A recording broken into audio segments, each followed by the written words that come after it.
모이기가 날로 더 어려워지고 있는데 우리 성도님들 이렇게나마 이렇게 만날 수 있게 돼서 반갑습니다.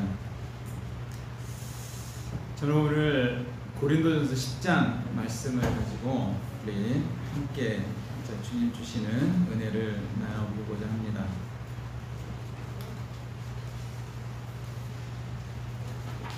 사도 바울은 그 빌립보서 2장에서 그런 말씀을 했습니다. 두렵고 떨림으로 너의 구원을 이루라 라고 이야기를 했어요. 우리 구원이 처음에 믿음으로 의롭게 되는 것으로 이렇게 끝나는 것이 아니라 구원의 신앙의 여정을 이렇게 나가야 될 것이 있다 라고 하는 것입니다. 구약 성경이나 신약 성경을 이렇게 살펴보면 처음에는 굉장히 그 신앙의 출발이 굉장히 잘했던 이런 인물들이 이 마지막은 굉장히 이제 믿음이 흔들리고 이렇게 우상 숭배에 빠지는 것을 이렇게 볼 수가 있습니다.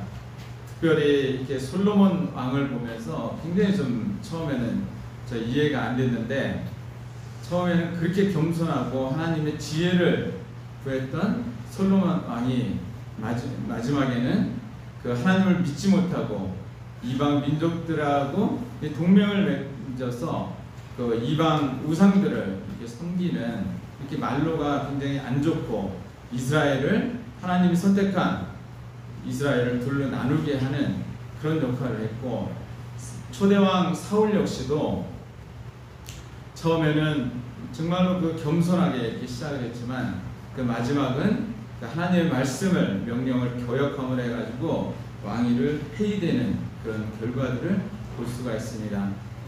신앙에서도 굉장히 그 실수하지 않을 것 같았던 참 사람들이 실수하는 그런 모습들을 많이 보여줍니다. 그리고 처음에 굉장히 시작은 잘했던 것 같은데 마지막은 이렇게 세상을 사랑해서 이게 바울을 버리고 이렇게 세상을 갔던 대마와 같은 사람들이 있습니다. 고린도전서 9장 그 24절에 보면 이 바울은 우리의 신앙 여정을 이제 운동장에서 달리게 하는 것에 비유를 했습니다. 자, 25절부터 몇 절을 한번 읽어보도록 하겠습니다. 이기기를 다투는 자마다 모든 일에 절제하나니 그들은 썩을 승리자의 반을 얻고자 하되 우리는 썩지 아니할 것을 얻고자 하노라. 그러므로 나는 다른 질 하기를 향방 없는 자같이 아니하고 싸우기를 허공을 치는 것 같이 아니하며 내가 내 몸을 쳐 복종하게 함은 내가 남에게 전파한 후에 자신이 도리어 버림을 당할까 두려워함이로라 라고 이야기를 했습니다. 신앙길에선 성도의 자세입니다. 모든 일에 절제하고 내가 내 몸을 쳐서 복종한다 라고 이제 바울은 이야기를 하고 있습니다. 여기서 내가 남에게 전파한 후에 버림을 당한다는 것은 이제는 더 이상 주님으로부터 인정을 받지 못한다는 뜻입니다. 주님의 이제 쓰임을 받지 못한다는 것입니다. 주님께 크게 쓰임을 받는 것으로 시작했다가 더 이상 주님의 쓰임을 받지 못하는 그런 일이 되면 굉장히 슬픈 일일 것입니다. 우리의 구원이 우리가 태어났다 해서 저절로 끝까지 완성되는 것이 아니라 우리가 영적 음식물을 먹고 그리고 절제하고 훈련받고 그리고 주님과 동행함으로 우리가 이루어지는 것입니다. 바울 같은 사도가 정말로 자기 몸을 절제하고 자기 몸을 쳐서 복종한다면 우리 역시 그래야 되는 것입니다. 오늘 본문 말씀이 고린도전서 10장입니다. 굉장히 하나님의 은혜를 받았던 이스라엘 민족들이 실패한 경험입니다. 자, 1절부터 13절까지 읽도록 하겠습니다. 고린도전서 10장입니다. 형제들아, 나는 너희가 알지 못하기를 원하지 아니하노니 우리 조상들이 다 구름 아래에 있고 바다 가운데로 지나며 모세에게 속하여 다 구름과 바다에서 세례를 받고 다 같은 신령한 음식을 먹으며 다 같은 신령한 음료를 마셨으니 이는 그들을 따르는 신령한 반석으로부터 마셨음에 그 반석은 곧 그리스도시라. 그러나 그들의 다수를 하나님이 기뻐하지 아니하셨으므로 그들이 광야에서 멸망을 받았느니라. 이러한 일은 우리의 본보기가 되어 우리로 하여금 그들의 악을 즐겨한 것 같이 즐겨하는 자가 되지 않게 하려 함이라. 그들 가운데 어떤 사람들과 같이 너희는 우상 숭배하는 자가 되지 말라. 기록된 바 백성이 앉아서 먹고 마시며 일어나서 뛰는다 함과 같으니라. 그들 중에 어떤 사람들이 음행하다가 하루에 23,000명이 죽었나니 우리는 그들과 같이 음행하지 말자. 그들 가운데 어떤 사람들이 주를 시험하다가 뱀에게 멸망하였나니 우리는 그들과 같이 시험하지 말자. 그들 가운데 어떤 사람들이 원망하다가 멸망시키는 자에게 멸망하였나니 너희는 그들과 같이 원망하지 말자. 그들에게 일어난 이런 일은 본보기가 되어 또한 말세를 만난 우리를 깨우치기 위하여 기록되었느니라. 그런즉 선줄로 생각하는 자는 넘어질까 조심하라. 13절 말씀 같이 한번 읽도록 하겠습니다. 사람이 감당할 시험밖에는 너희가 당하는 것이 없나니 오직 하나님은 미쁘사 너희가 감당하지 못할 시험당함을 허락하지 아니하시고 시험당할 즈음에 또한 피할 길을 내사 너희로 능히 감당하게 하시니라. 아멘.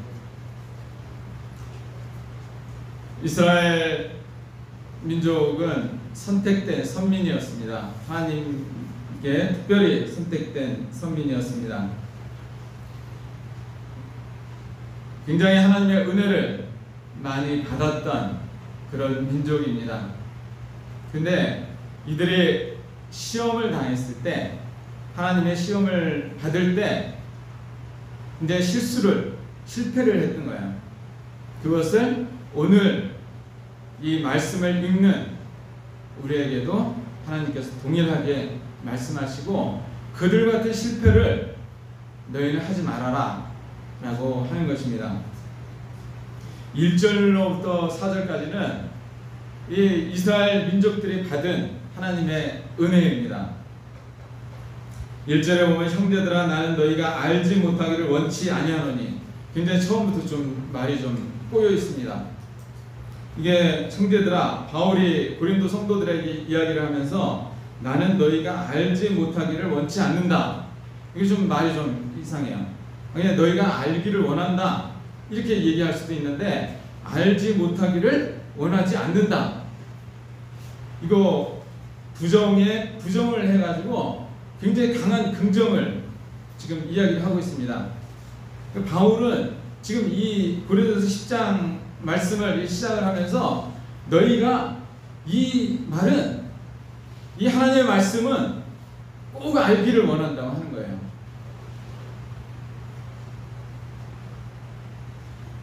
(1절에) 보면 너희가 바다 가운데를 지났다. 이스라엘 민족들이 홍해를 건넌 것입니다. 사람으로 생각할 수도 없고 상상할 수도 없는 그런 일을, 하나님의 은혜를 이스라엘에게 보여주신 거예요. 400년 동안 종노릇하던 애굽에서 정말로 이게 구출해냈는데, 구출해내는 것도 그 애굽에서 섬기고 있었던 굉장히 10가지 신들이, 우상들이 있었습니다. 우상들을 하나님께서 전부 다 무력화시킨 거예요. 하나님만이, 여호와 하나님만이 만주의 주가 되시고 만유의 주가 되신다는 그런 것들을 보여주시고 유월절 어린 양의 피를 바르고 나온 것입니다. 홍해를 건넜어요. 그리고 장정만 60만 명이 나왔습니다. 아이들과 여자들까지 합치면 200만 명이에요. 광야는 먹을 것이 없고 참 마실 물이 부족한 곳입니다. 그것을 구름 아래서 하나님이 그 인도할 길을 보여주신 거예요. 40년 동안. 그래서 다 같이 신령한 음식을 먹었고 다 같은 신령한 음료를 마셨다. 200만 명이 되는 그 광야에 있던 이스라엘 민족들을 한 명도 궁핍함이 없이 핍전함이 없이 다 공급을 해주셨다는 거예요. 근데 5절에 보면 그러나 그들의 다수를 하나님이 기뻐하지 않으셨다. 하나님이 정말로 이 특별한 은혜를 주시고 이 구원을 하시고 구원의 역사를, 놀라운 역사를 보여주셨는데 그들의 다수를 기뻐하지 않으시고 그들 중에 대부분의 사람들이 광야에서 멸망을 받았다는 것입니다. 하나님의 구원의 큰 은혜를 등한히 여긴 것입니다. 가볍게 여긴 거예요. 이들이 광야에서 멸망을 당한 이유는 6절에 있습니다. 그들이 악을 즐겨했다는 거예요.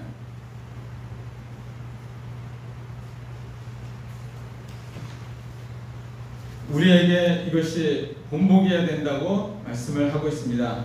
6절 이 일은 우리의 본보기가 되어 우리로 하여금 그들이 악을 즐겨한 것 같이 즐겨하는 자가 되지 않게 하려 합니다. 하나님의 은혜를 받았지만 정말로 그 하나님의 은혜를 가볍게 여기고 하나님과 반대되는 그런 악을 즐겨하는 자들은 광야에서 전부 다 멸망을 당했다는 거예요. 우리를 한번 생각을 해보겠습니다. 우리의 구원 역시 사람의 힘으로 되는 것이 아닙니다. 하나님의 은혜입니다. 창조주이신 하나님의 아들이 나를 위해서 죽으신 것입니다. 우리의 구원의 대가가 하나님의 아들이 돌아가신 거예요. 가장 가치 있는 것을 희생해서 우리가 구원을 받은 자들입니다. 히브리서에도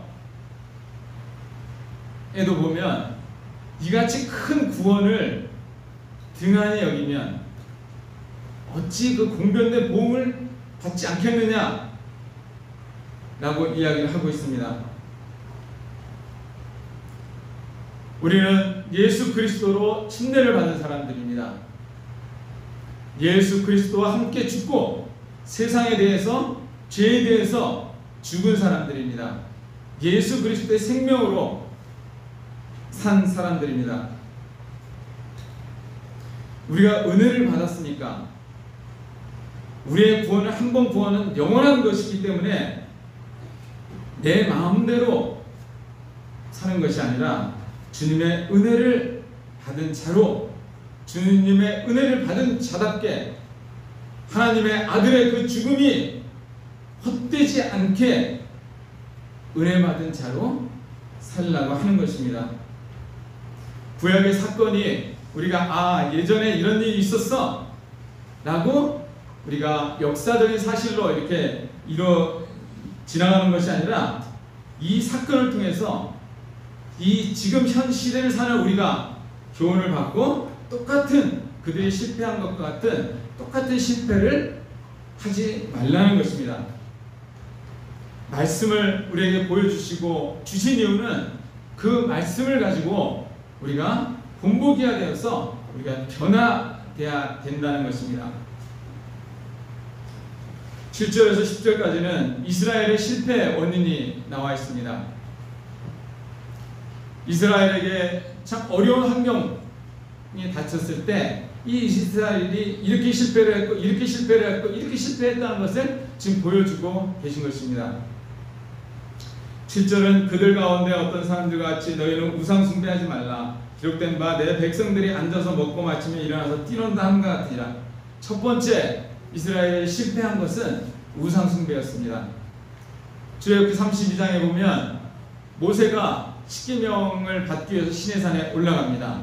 한 40여일이 지나도 안 내려오는 거예요. 모세가 보이지 않는 것입니다. 그러니까 이 백성들이 불안해가지고 아론에게 우리를 위하여 우리를 인도할 신을 만들라. 그때 아론이 너희들이 금붙이를 가지고 와라. 그래가지고 만든 것이 금송아지입니다. 이에 참 금송아지를 만들고 여기에 대해서 이것이 너희를 인도한, 애굽에서부터 너희를 인도한 하나님이다 라고 한 거예요. 그랬을 때 하나님이 진노하심으로 칼로 이스라엘 민족을 3,000명을 죽인 그런 사건입니다. 아론이 만든, 우리가 우상 숭배에 대해서 생각을 해보면, 우리가 우상 숭배가 우리가 하나님을 믿지 않고 뭐 절에 가서 부처에게 절을 하고 이렇게 알라신을 믿고 뭐 바알신을 섬기고 이것을 지금 이야기한 게 아닙니다. 지금 아론이 만든 금송아지는 하나님을 금송아지로 만든 거예요. 보이지 않는 영이신 하나님을 보이는 신으로 만든 것입니다.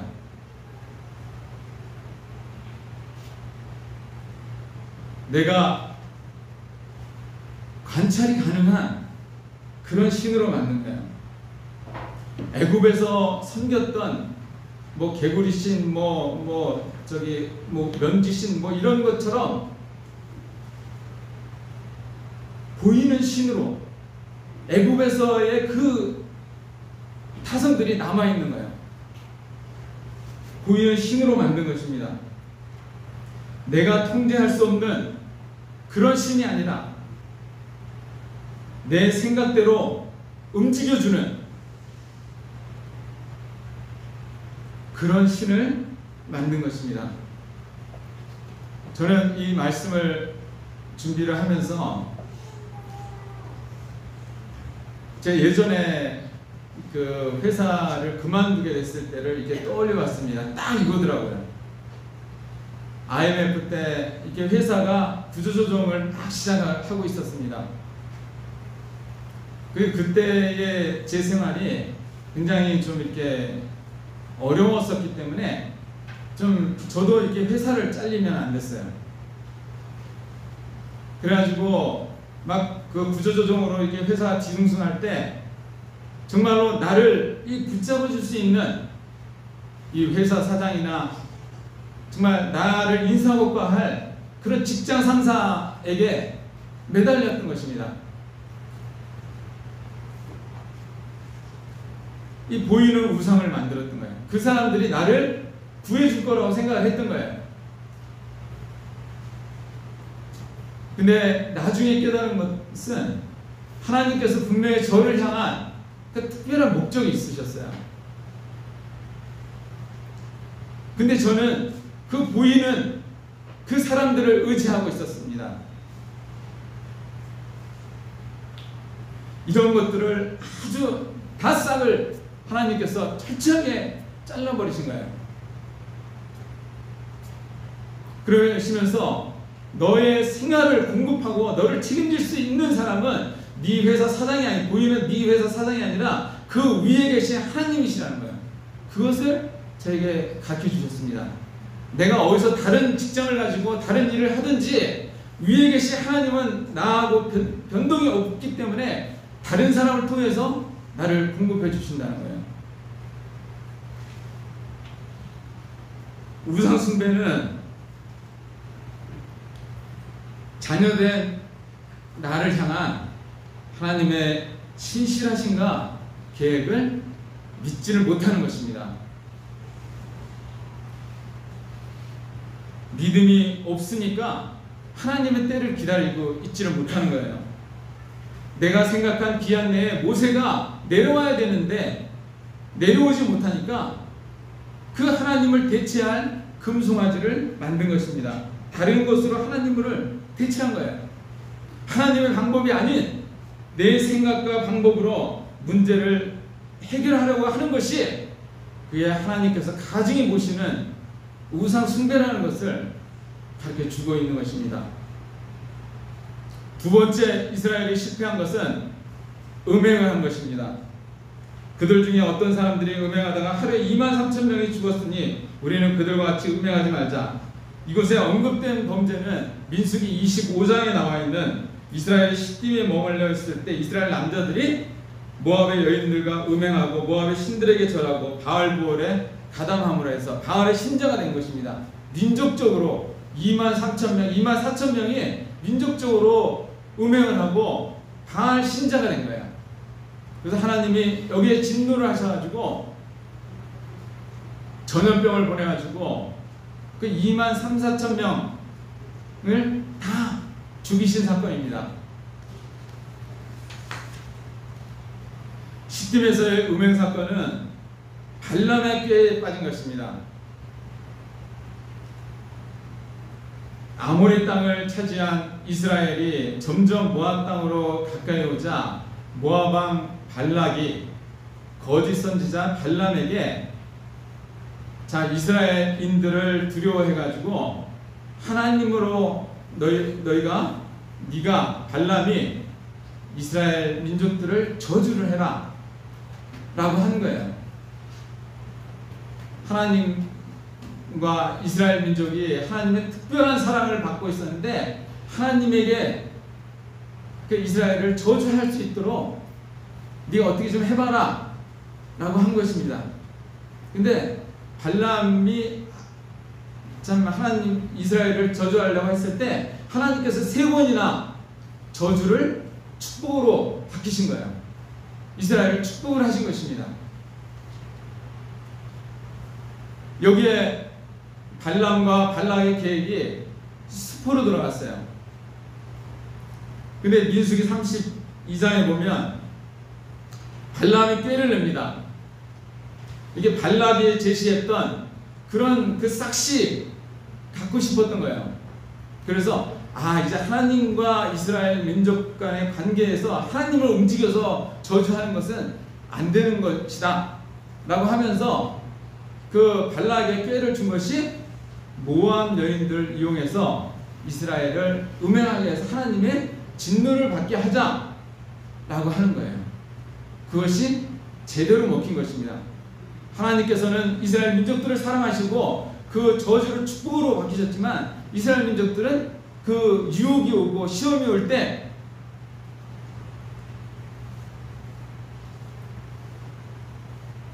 하나님을 배반하고 음행에 빠진 것입니다. 음행은 육신의 정욕대로 사는 것입니다. 이 음행이 뭐 대단한 거야 이럴 수 있지만 이것은 하나님이 증오하시는 죄가 나에게 들어오는 통로가 되는 것입니다. 마귀에게 이용당하는 거예요. 처음에는 눈에 좋은 것으로 하와에게 뱀이 접근한 것처럼 눈에 보암직도 하고 먹음직도 하고 이런 걸 통해서 죄가 들어오는 것입니다. 그것이 음행입니다. 우리가 남편과 아내의 관계에서 부부관계가 있습니다. 부부관계가 있을 때 서로에게 정절과 깨끗함을 보여야 하는 것입니다. 우리 주님은 그리스도와 교회의 관계를 우리 주님은 신랑이고 우리 교회는 그리스도의 신부라고 말씀을 하고 계십니다. 에베소서 5장 25절에 보면 남편들아 아내 사랑하기를 그리스도께서 교회를 사랑하시고 그 교회를 위하여 자신을 주심같이 하라. 이는 물로 씻어 말씀으로 깨끗하게 하사 거룩하게 하시고 라고 말씀하고 있어요. 자기 몸을 주셨습니다. 신랑 되신 예수님께서 신부된 그 교회에게 자기 몸을 주신 거예요. 우리가 깨끗한 자가 아니었습니다. 호세아서에 나와 있는 대로 우리가 음탕한 여인 고멜 같은 자였어요. 그렇지만 예수님께서 자기 몸을 버리시고 자기 몸을 주심으로 인해서 우리를 고멜 같은 여인을 깨끗한 정결한 신부로 만들어 주신 것입니다.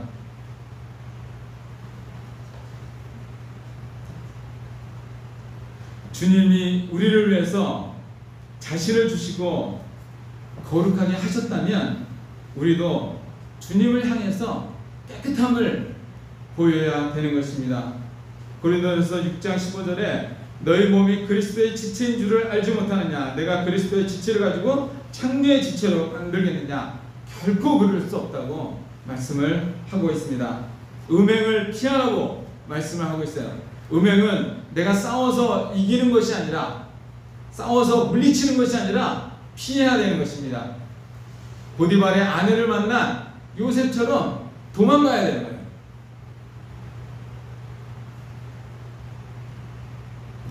너의 몸은 성령에 거하시는 성령의 전이다.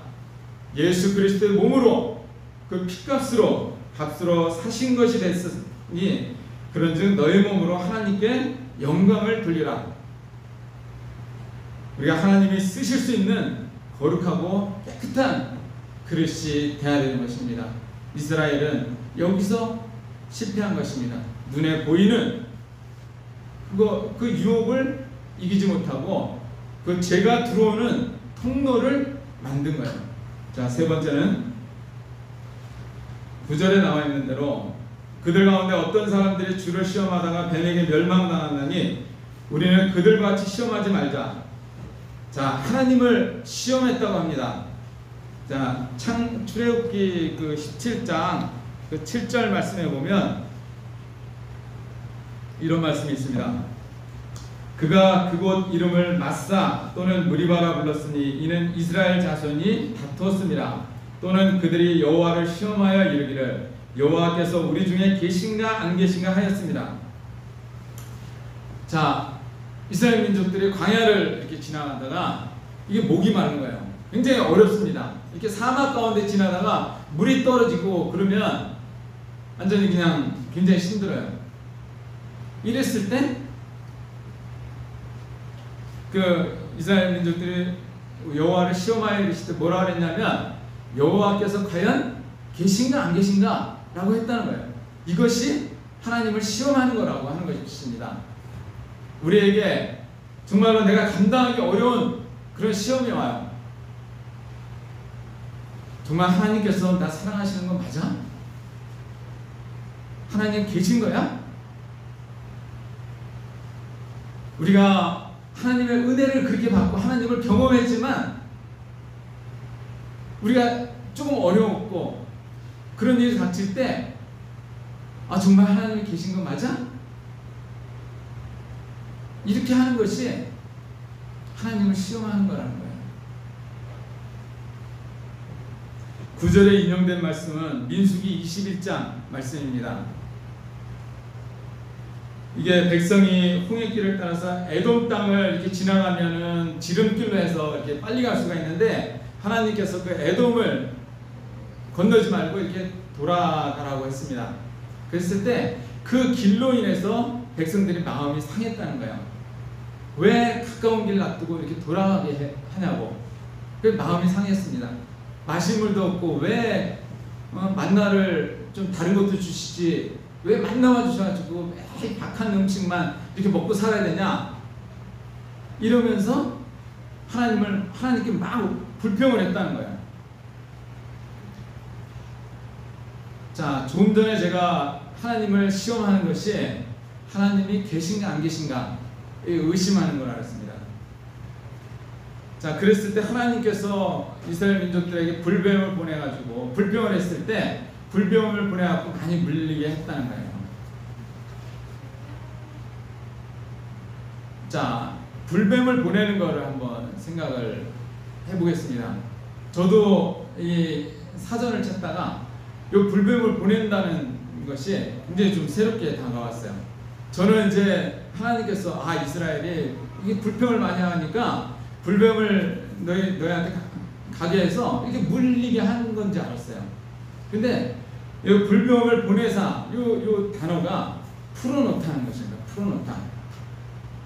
자, 광야 사막에 가면 불뱀이 있을까요? 없을까요? 있죠. 불뱀이 있어요.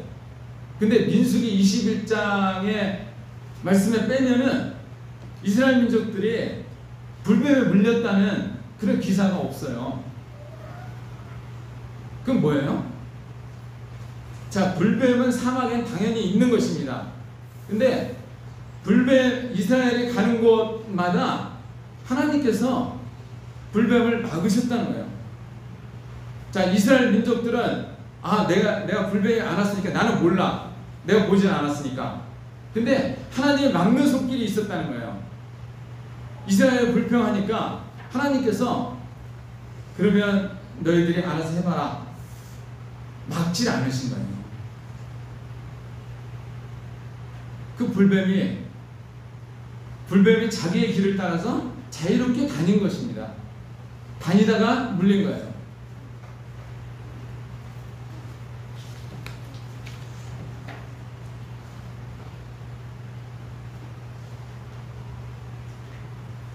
백성들이 하나님을 시험하자 하나님께서 불뱀들이 원래대로 풀어놓아 이렇게 막질 않으시고 다니게 한 것입니다. 백성들이 회개했을 때 하나님은 모세에게 장대 위에 놋뱀을 달라 하시고 하나님께서 제시한 살 수 있는 방법을 믿고 쳐다본 자들은 모두 살게 하셨습니다. 내 생각이 더 맞다고 생각하고 뭐 그걸 쳐다본다고 뭐 내가 죽어가는 게 살겠어? 라고 의심했던 사람들은 다 죽은 것입니다. 장대 위에 높이 달린 놋뱀은 우리 주님을 상징하는 거라고 나와 있습니다. 우리의 눈이 내가 어려운 시험이 닥쳤을 때 내가 그 힘든 그 환경에 내가 거기에 그 상황에 내 눈이 집중하는 것이 아니라 장대 위에 높이 달리신 나를 항상 신실하신 그 주님, 믿음의 주여 온전케 하신 이신 예수 그리스도를 바라볼 때 우리는 넉넉히 이 시험을 이길 수가 있는 것입니다. 네 번째로는 원망하지 말라는 것입니다. 원망은 자기 마음속에 있는 불평이 겉으로 토로되는 것입니다. 투덜투덜하는 것입니다. 그들 가운데 어떤 사람들이 원망하다가 멸망시키는 자에게 멸망하였나니 너희는 그들과 같이 원망하지 말라. 이것은 민수기 16장에 나오는 고라와 다단과 아비람의 범죄를 말하고 있습니다. 하나님의 목적은 이스라엘 민족들이 출애굽을 해서 광야를 거쳐서 가나안 땅으로 들어가는 것이 하나님의 목적입니다. 근데 광야를 그 힘든 광야길을 경험한 이스라엘은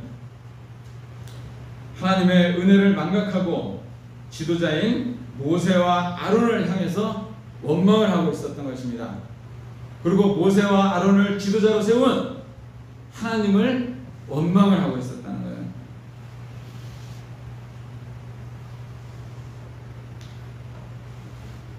불평을 해도 내가 불만을 이야기를 해도 듣질 않으니까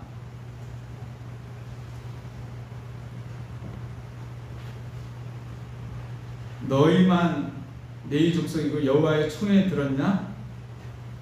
우리도 여호와의 총회에 들어있고 우리도 레위 지파다 라고 하면서 고라와 다단과 아비람과 250명이 되는 이런 사람들이 지도자를 바꾸려고 반역을 일으킨 사건입니다. 이 사람들이 하는 일이 뭐예요? 이게 모세를 바꾸면 어떻게 하겠다는 거예요? 다시 애굽으로 돌아간다는 것입니다. 하나님과 뜻하고는 하나님이 계시한 그 뜻하고는 전혀 다르게 여기서 민수기 16장을 이렇게 쭉 보다 보면 그 사람들이 젖과 꿀이 흐르는 땅이 애굽이라고 나와요. 이 고라와 다단과 아비람이 하는 얘기야.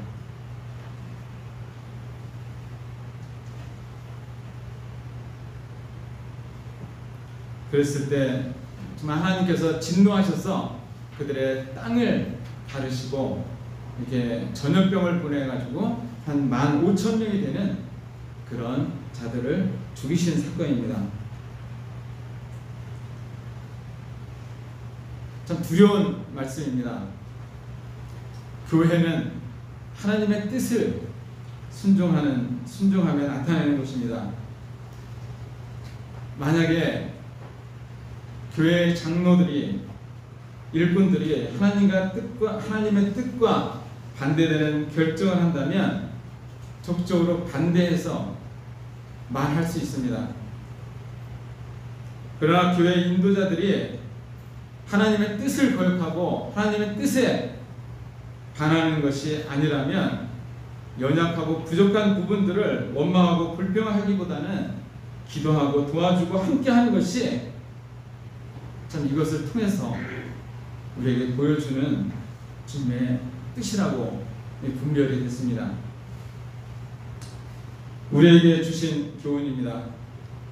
11절 그들에게 일어난 이런 일은 본보기가 되고 또한 말세를 만난 우리를 깨우치기 위하여 기록되었다고 말씀을 하십니다.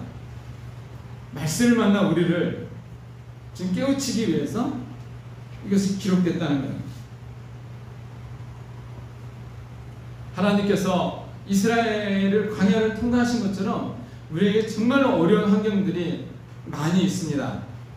근데 분명히 또 하나님은 말씀을 통해서 우리에게 이 어려운 환경과 이런 시험을 주신 이유가 있다는 거예요. 광야 생활을 통해서 너를 낮추시고 너를 줄이게 하시고 너가 알지 못하는 내 조상도 알지 못하는 만나를 너에게 주신 것이 사람이 떡으로만 살 것이 아니라 하나님의 입으로 나오는 모든 말씀으로 살 것이라고 말씀하고 계시는 거예요. 우리가 애굽에서 우상을 섬기면서 이렇게 종노릇하면서 이게 찌들어져 있던 세상 가운데 세상의 가치관으로 이렇게 살고 있었던 우리들을 구원하셔서 이제 하나님의 가치관으로 우리의 믿음으로 사는 그런 방법을 가르쳐 주시기 위해서 우리에게 어려움을 때로는 허락하신다는 것입니다. 두 번째는 야고보서에 있는 대로 시험은 우리의 연단을 위한 것이라고 했어요. 우리를 조금 더 부족함이 없이 온전한 사람이 되게 하기 위해서 우리에게 시험을 주신다고 말씀을 하고 있습니다. 12절에 보면 선줄로 생각하는 자는 넘어질까 조심하라. 우리는 넘어질 수 있는 존재라는 거예요. 우리는 누구든지 넘어질 수 있는 존재입니다. 자기 절제와 자기 복종의 삶을 살아야 되는 거예요. 그렇지 않으면 우리는 넘어질 수밖에 없습니다. 로마서 5장 2절에 보면 우리가 믿음으로 서 있는 이 은혜에 들어감을 얻었다. 우리가 서 있는데 그 서 있는 것이 하나님의 은혜로 인한 믿음으로 우리가 서 있다는 거예요. 은혜와 믿음이 아니라면 우리는 설 수가 없다는 것입니다. 우리는 은혜로 서 있는 것이고 믿음으로 서 있는 거예요. 내가 구원을 받았으면 다 이루냐 내 마음대로 하고 내가 하고 싶은 대로 하고 이것이 아니라는 거예요.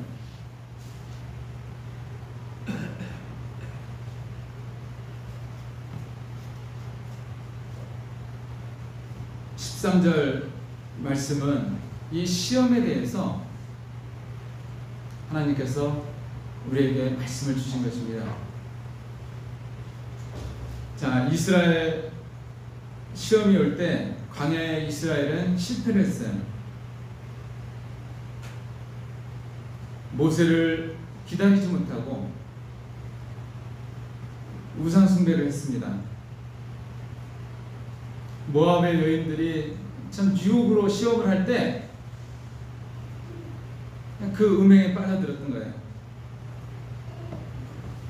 하나님의 신실하심을 의심하고 하나님을 시험을 했습니다.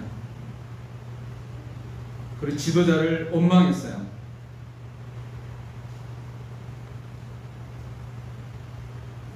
근데 우리 주님은 13절에서 이렇게 말씀하고 계시는 거예요. 사람이 감당할 시험밖에 너에게 당한 것이 없다.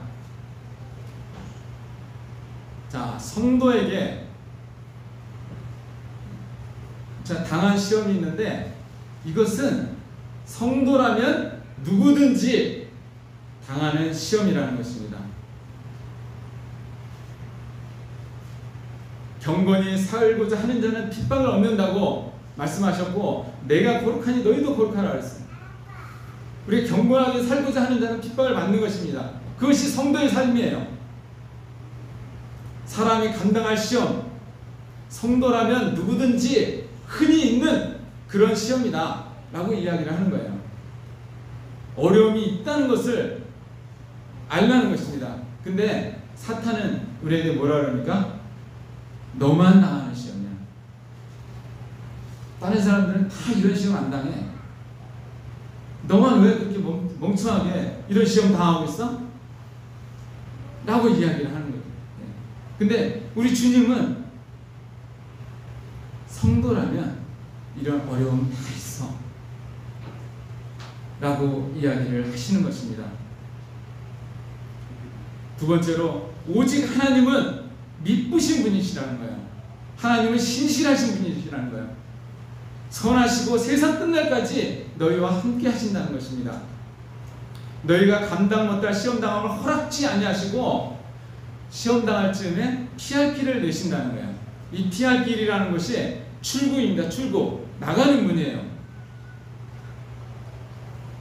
자, 이스라엘 백성들이 이 출애굽해서 홍해에 다다랐어요. 앞에는 홍해 바다입니다. 뒤에는 애굽의 군대들이 막 쫓아오고 있었어요. 오도가도 못하고 있을 때 하나님께서 사람이 생각하지 못한 그런 방법으로 문을 여신 것입니다. 나가는 문을 여신 거예요. 우리에게 그 출구를 주시는 분이시라는 거예요.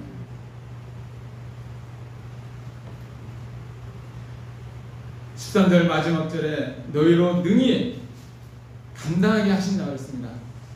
우리가 시험을 당할 때 하나님의 방법은 우리의 그 환경을 변화시키시는 게 아니에요.